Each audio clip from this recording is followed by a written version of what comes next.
Estimados estudiantes del primero B, turno tarde, bienvenidos a la materia Historia y Culturas Andinas. Hoy vamos a continuar hablando de la unidad número 3, la aparición del hombre. En diapositiva 3.3. En ese sentido vamos a comentar,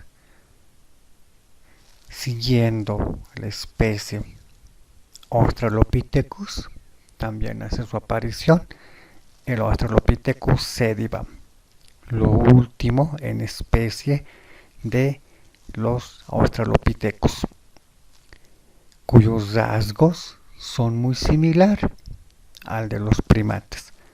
Aún mantiene la estructura similar a este género, los primates. Posteriormente a la aparición de una gran variedad de Australopithecus, aparece una nueva especie, denominado Homo. El Homo habilis es una nueva versión de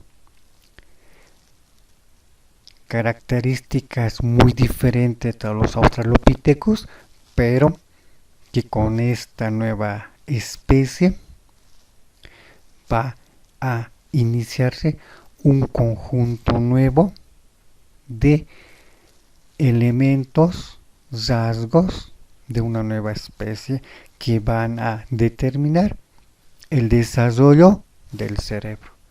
El Homo habilis en ese sentido va a conocer un conjunto de elementos que le van a ayudar a desarrollar otro conjunto de habilidades. De ahí el nombre Homo habilis. Va a especializarse en la utilización de la piedra. Va a utilizar la piedra para cortar a los animales cazados.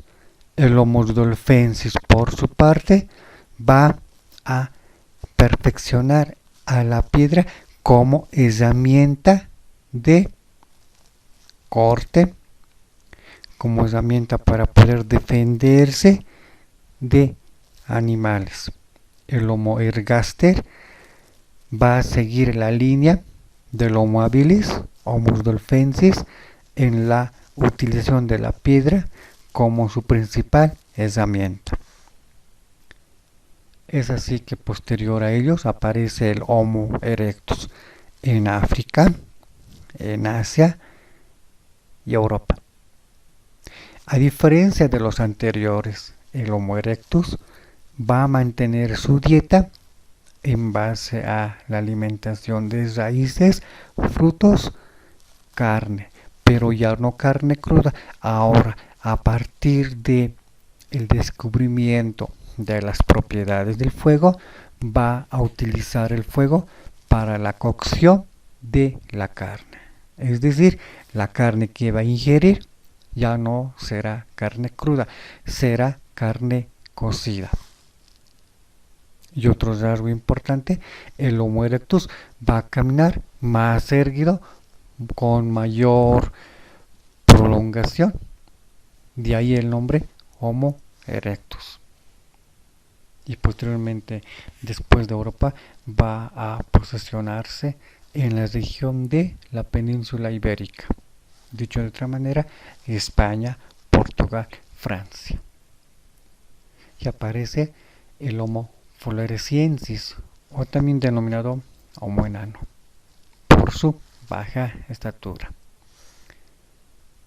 Y después de que aparecen los homos, en esencia, uno de los principales aportes que hizo la evolución en cuanto a las especies humanas, va a aparecer el Homo neanderthalensis en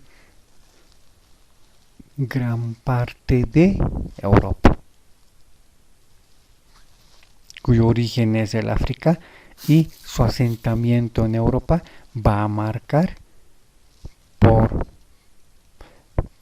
un gran dominio en esta región europea va a marcar las bases, los cimientos para ser el antecesor de los habitantes de Europa hoy en día. Es decir, los europeos que hoy en día son parte y son denominados como alemanes, españoles, franceses, italianos, rusos, holandeses, daneses, ingleses, irlandeses y demás, todos en esencia tienen entre sus genes restos, genes de los australopithecus, de los homos y en gran abundancia genes de los neandertales. Es decir, el neandertal, por vivir en Europa, ha dejado un gran legado de genes en lo que hoy en día son los europeos. Y posterior a este hará su aparición el Homo sapiens sapiens, una versión mejorada, quien a partir de este vamos a evolucionar nosotros. Entonces el neandertal fue un hombre que vivió entre la nieve, entre el hielo, porque su cuerpo fue adecuado, fue modificado para ese tipo de entorno. ¿Cómo se alimentaba? ¿Cómo era el proceso, el pensamiento ideológico de estos primeros seres humanos? La alimentación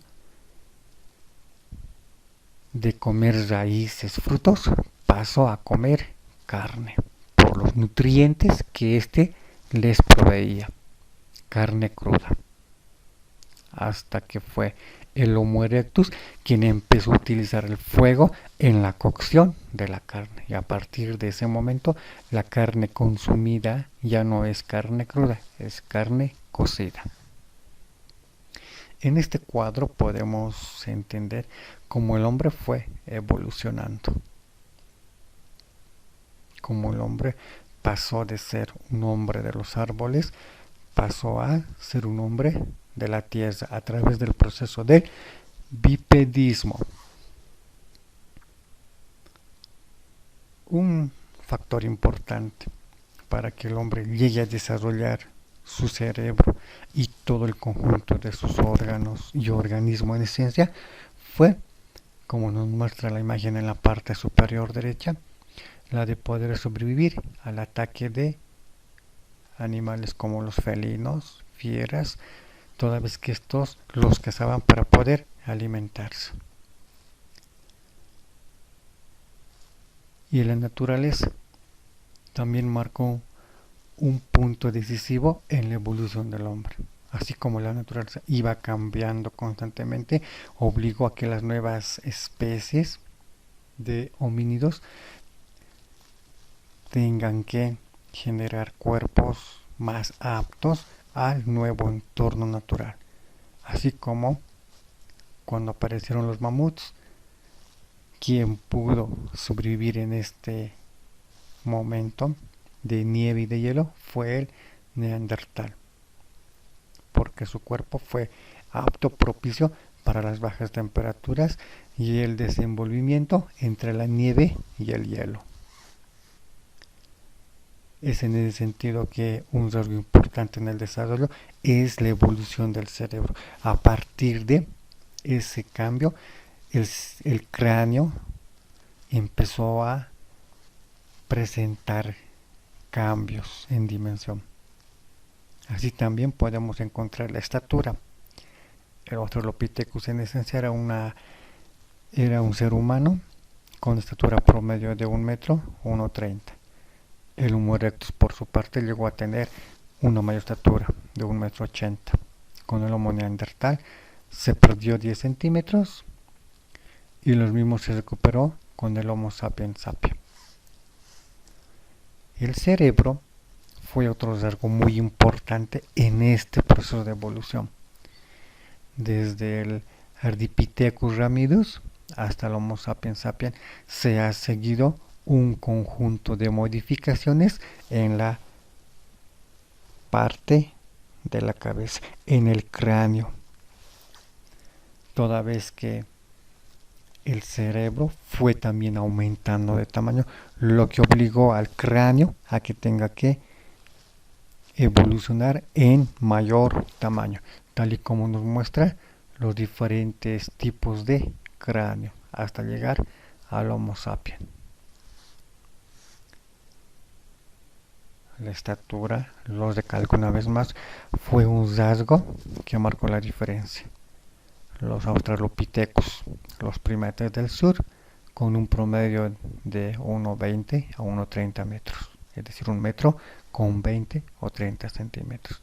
Y el Homo erectus entre 1,50 y 1,80 fue el máximo desarrollo para su época, porque llegó a conocer los beneficios del fuego. Y con el Homo sapiens sapiens se mantuvo ese promedio.